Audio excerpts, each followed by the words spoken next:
Good day everyone, it's me again, Kim Valiente, and welcome back to my channel. One of my workmates dito sa school ay aalis. On zombie apocalypse.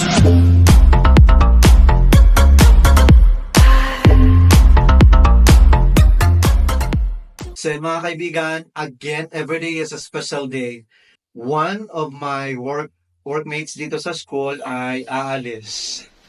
Hindi aalis sa school kundi lilipat ng ibang opisina kasi nga she was designated already as internal quality assurance coordinator. So dati, she was the prefect of discipline coordinator for how many years nga ulit? 20 years. 20 years is 20 years. Grabe nga grasya. We will try to ask her kung handa na ba. Okay. So, siya na po bahala paano sasabihin niya. So, stand by guys. Thank you. So, yan po siya mga kaibigan. Naghahanda. Everything is already prepared. Handa na lahat. Mga gamit. And then, ewan ko lang kung yung ano niya, yung puso niya, handa na bang lumipat? Sige, tanungin natin. Handa na ba talaga? Of course, masakit. But you know, ganyan naman talaga ang buhay. We need to move on. But in spite of more than 20 years is something. And because there is a call of another office, so I need to move out and begin anew.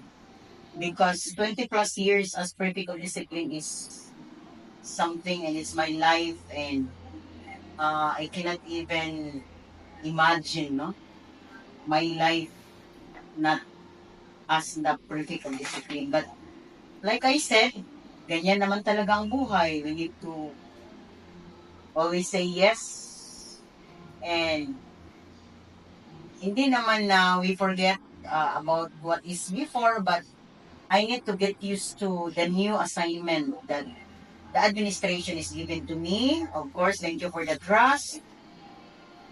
But I'm still in the campus, so I still do what I do.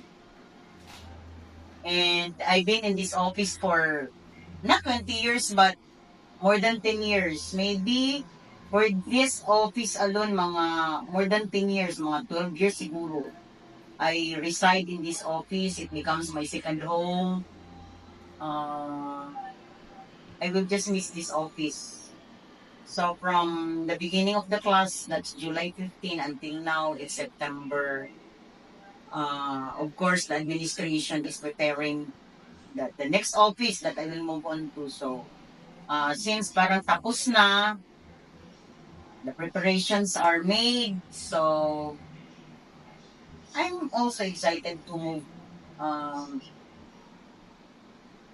move out and transfer to a new office, my new home. I don't know for how many years. Because I'm not getting any younger. By the way, this is a significant month because this is my birth month. And next year, next week, I mean, will be my birthday. So I want to celebrate another year in my new office. And I pray. I know God will heal me. No, though it's slow, but I know I will heal in His time. I'm also practicing, doing the things that I need to do, my new assignment. But of course, I can still do the disciplining.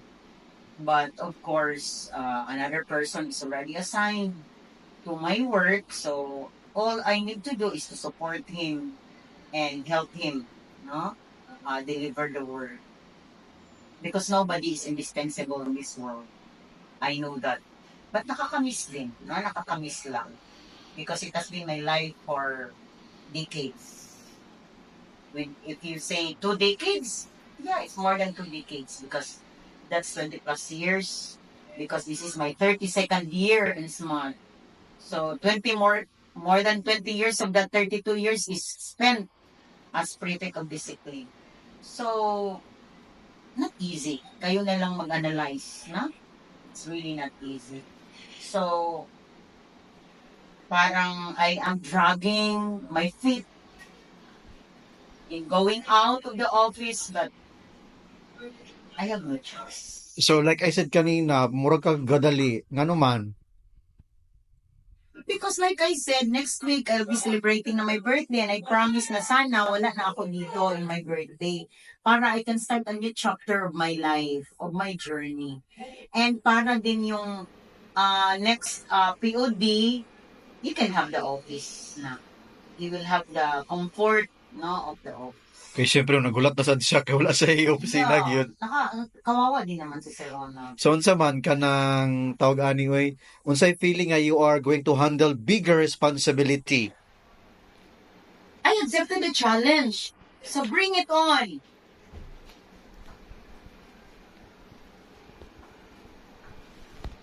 Diba? Ganyan lang naman ako. Like I said, I need to move on. We need to move on. I-action sa bring it on, Green, go. Bring it on!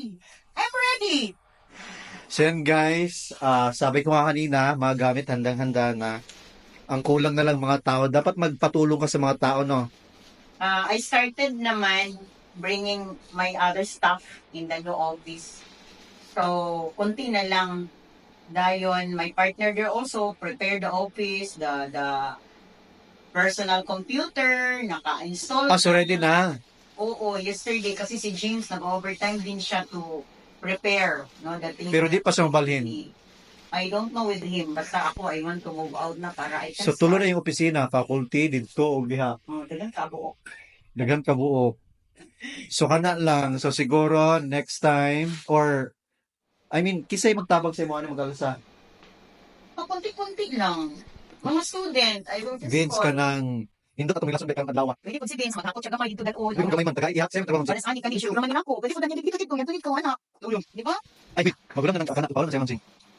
Hindi ka totoo na, bakit na? Uy, katotoo pa rin mo na ba? So, mana kita Ay, abuangan ako. normal nga may story sa school, guys. So, Tanaw, guys, Vince, wag, wag ulo ang nagliyok. Wag ulo ang nagliyok. perfect. Baka gusto mo to, this was given ni Sister Audie. Butang nga lang. I don't want to. Uy, pilit sa Walby. Nga na, wag ulo ang nagliyok. So, nag-ulo ni mo sa Ano naman, ay, okay, gilong. Bilog daw. Bumilong ka kasi. So, ay kasi pagbabay sa, kana, Hi guys, on for the new challenge. Kaya natin yan. so, ayan guys, again, ako yung magpapaalam muna and then, tabangan na to siya kaya wala siya katabang. So, see you in my next video. Thank you so much for watching and goodbye for now. Click on Zombie Apocalypse.